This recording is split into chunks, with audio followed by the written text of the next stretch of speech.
와, 저 영상 저거 뭐예요? 네, 지난달 2월 14일 경기도 수원시 한 아파트에서 발생한 사건이고요. 영상을 보면 이 행인들이 지나가고 아파트 있어요? 주차장을 걸어가고 있습니다. 그런데 그때 이 사람들이 하늘 위를 쳐다보고 순식간에 이렇게 무언가가 떨어졌습니다. 영상 속 아이는 이 헐레벌떡 남성 뒤쪽으로 가기도 하고 이 바닥에 떨어진 낙하물의 파편이 여기저기로 튀는데요.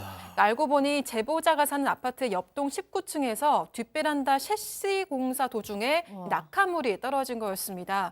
이 주차장에는 제보자의 자동차가 주차돼 있었던 상황이었는데요. 당시 제보자는 회사에서 소식을 들었다고 합니다. 이 아내가 경비원에게 낙하물이 떨어지는 사고로 차량 2대가 파손됐다는 이야기를 들었다고 연락한 건데요. 그날은 제보자가 차를 두고 대중교통을 이용해서 회사에 출근한 날이었다고 합니다. 자, 제보자 얘기 이어서 들어보시죠. 공교롭게도 2대가 다 지체했어요. 거의 막 뒤 문짝 완전 파손되고 후면 유리 다 박살나고 운전석 쪽 문 두 짝이 스크래치 나고 사이드 미러 부서지고 지나가던 분이 저 손자랑 해가지고 그 당시 놀랐다고 그렇게 말씀하시더라고요. 그 손자가 맞게 맞았는데 파편을 다행히 다치지 않았다더라고요. 완전히 인사가 없으면 진짜 큰일 난 상황이에요. 진짜.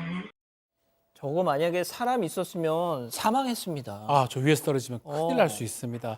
다행히 불행 중 다행인 게 자동차 2개 정도가 문제가 됐는데 검정색 중형 차량은 후면 유리 지금 박살났고 뒷차 뒷문도 지금 심각하게 파손이 됐습니다. 경차 같은 경우는 문짝에 어떤 흠집하고 사이드미러 파손 상황이고 그래서 이 제보자가 사고 당일 1급 자동차 공업사 견적을 받았는데 원래 같으면 공식 서비스 센터로 가야 되는데 비용이 많이 나오잖아요. 그래서 업체 측 부담 예상해서 공업사에 맡기면 좀 쌉니다. 맡겼다고 하고 또 업체에서는 렌터카를 대여해줬다고 합니다. 자, 그런데 이 셋이 공사 업체 측의 대응이 황당했다는 겁니다. 체크포인트 짚어보죠. 피해자가 셀프 수리. 이건 무슨 얘기인지 제보자 얘기 이어서 들어보시죠. 저희 공업사에 수리를 의뢰했죠. 우리 견적서를 뽑았더니 견적 비용이 이제 많이 나왔다고 자기네 아는 공업사로 이렇게 가서 고쳐주겠다 하는 거예요. 그건 신뢰할 수 없어서 거기서는 수리 못한다. 가까운 1급 자동차 공업사에서 수리해달라. 걔네들이 거부를 했어요. 그 수리를. 협의가 안 돼가지고 결국 제 돈 들여서 수리해서 그걸 타고 있습니다. 그리고 그거는 어차피 많이 파손되기 때문에 폐차든 지금 매각이나 하려고 지금 진행하고 있어요.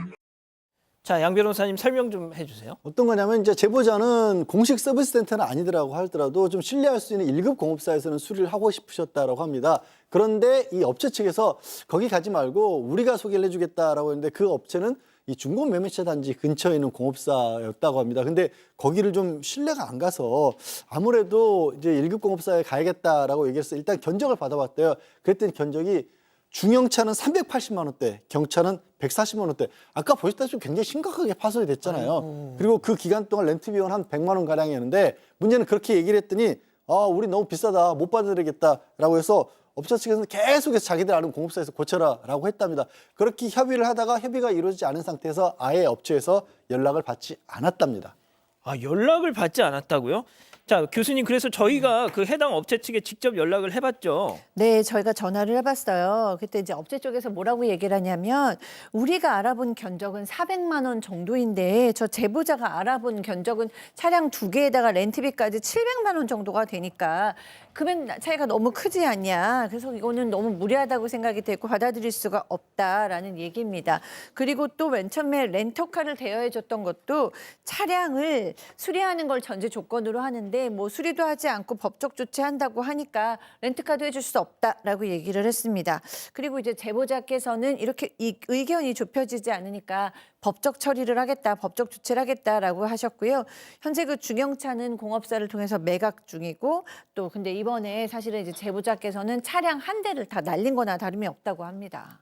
박 변호사님 어떻게 생각하세요, 이거? 자, 이제 차량 이래 된 것도 문제고 손해배상도 제대로 안 되는 상황이거든요. 근데 이제 제보자 입장에서 가장 속상한 부분이 이 부분입니다.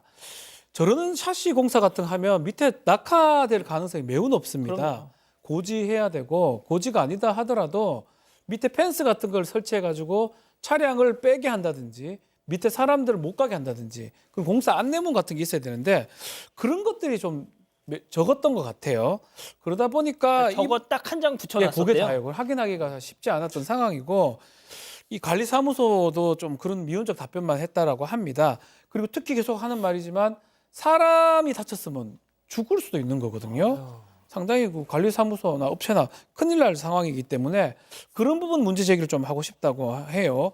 이웃의 안전이 보장되지 않은 상태에서 공사가 되는 게 맞는지, 펜스 아니면 어떤 관리소에서 어떤 안내장이라든지 그런 것들이 반드시 필요하다는 생각에 제보를 했다고 합니다. 아니 저런 낙하 사고로 저런 재산상의 손실이 났는데 그 뭐 비싸고 싸고를 판단한다는 게 저는 솔직히 잘 납득이 안 되네요.